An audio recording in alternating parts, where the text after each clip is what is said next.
Cape Town, the mother city, a city that lures tourists from around the world with its natural beauty, iconic mountains, and vibrant culture. But beyond the stunning views and bustling streets lies a far darker reality, a criminal underworld woven into the fabric of Cape Town itself. The city is not merely picturesque, it's a place where fear and power struggle constantly, where crime becomes a lifeline for many and a nightmare for others. Amid this web of violence, one name dominates the conversation: Nafiz Modack. To some, he is a self-made man, a Robin Hood figure. To others, he's a ruthless crime boss whose path to power is paved with blood and betrayal. Nafiz Modack's rise from obscurity to becoming one of Cape Town's most notorious crime figures is a complex and controversial journey. His story is a mirror of the city's own struggles, capturing the gritty, unspoken reality that so many live daily. As we delve into this narrative, we expose not only Modack's dangerous life, but also the system that allowed him to thrive. This isn't just a story of one man's criminal ascent, it's a glimpse into Cape Town's own battle with crime, corruption, and survival. Early days, from ordinary to outlaw. Before he became Cape Town's most feared figure, Nafiz Modack was just another face in the crowd. In his early years, he seemed ordinary, inconspicuous even, as he grew up in Cape Town's shadows. But behind this quiet exterior was a man with an unwavering hunger for power, one who saw the criminal underworld as a pathway to the life he craved. Modack wasn't born into power, he earned it the hard way. Starting as a bouncer, working Cape Town's club doors, he witnessed firsthand the complex web of protection, money, and respect that controlled these spaces. By 2017, Modack had transformed from a mere enforcer to a figure with serious clout. His rise wasn't just about physical dominance, it was about control and psychological manipulation.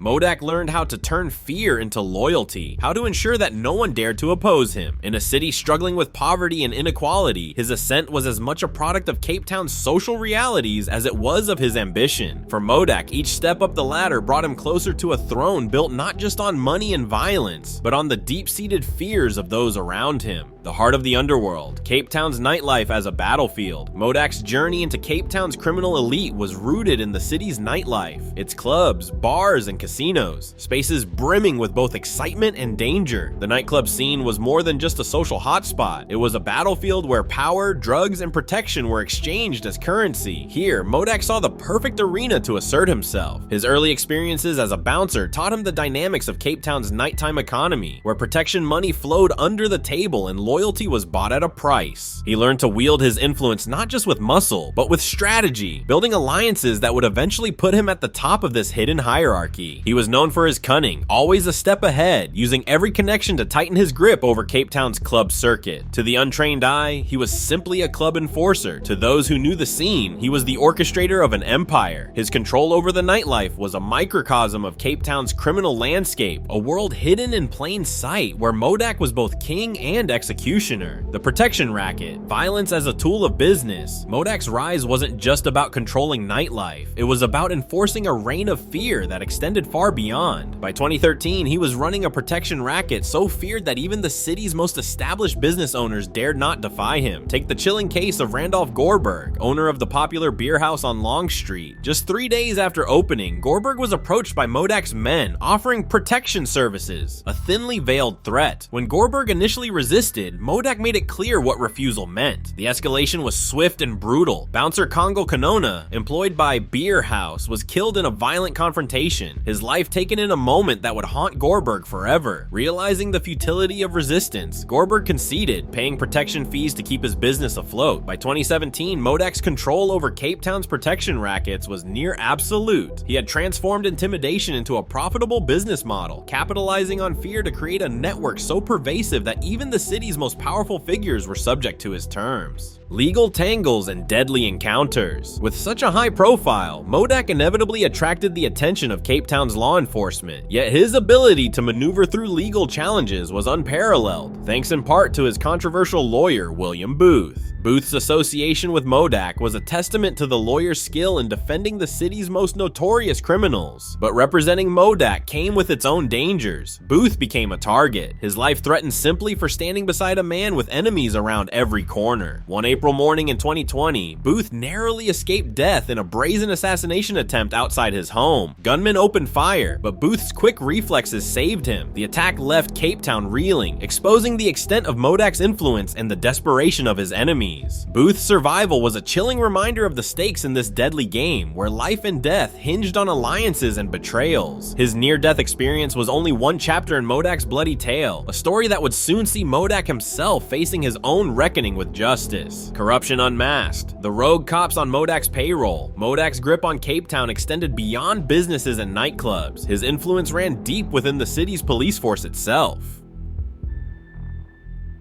In September 2020, the assassination of top investigator Charles Kinnear exposed a network of corruption that implicated senior police officers allegedly on Modack's payroll. Kinnear had long been on Modack's trail, determined to bring him to justice, but his dedication came at a fatal cost. In a scene that shook the city, Kinnear was gunned down outside his home, a targeted hit that revealed the terrifying reach of Modack's empire. The investigation that followed, led by the Independent Police Investigative Directorate, laid bare a harrowing truth. Modack had been operating with the protection of law enforcement, turning Cape Town's police into unwilling allies in his quest for power. This wasn't merely a case of corruption, it was a sign of how deeply organized crime had infiltrated Cape Town's institutions, leaving the city vulnerable and exposed. The shockwaves from Kinnear's murder are still felt today, a tragic reminder of how far Modack's influence had spread. The money trail, wealth laundering, and hidden crimes. Modack's power was more than physical or psychological, it was financial. His empire was a complex web of money laundering, shell companies, and hidden investments, all designed to sustain his dominance. During his trial, financial investigators uncovered a staggering network of transactions that stretched across multiple countries. Millions of rand flowed through Modack's accounts, his wealth concealed by a labyrinthine structure of shell companies and offshore accounts. From luxury car dealerships to high-end investments, Modack's empire was funded by an intricate scheme of deceit that propped up his criminal activities. This wasn't just about getting rich, it was about creating a fortress, an empire that even the authorities struggled to dismantle. The court's revelations painted a chilling picture of Modack's reach and his ability to evade justice. Cape Town's economy bore the scars of his schemes, as businesses and livelihoods fell prey to his complex network of crime and deception. A community divided, fear, power, and the Modack legacy. In the eyes of Cape Town's underprivileged communities, Modack was more than a crime boss. He was a figure who represented both fear and hope. While his criminal empire spread terror, he also garnered a strange kind of respect. He provided food, sponsored religious events, and offered aid to those in need. For some, Modack was a protector, a Robin Hood figure who cared when no one else did. This duality made him both a villain and a hero, a man who commanded loyalty from those who saw his criminal deeds as necessary acts in an unjust world. Yet, this complex legacy leaves Cape Town with an important lesson. Modack's rise to power wasn't just about one man's ambition, it was about a city's deep-seated social struggles. Poverty, unemployment, and corruption created the conditions that allowed his empire to grow.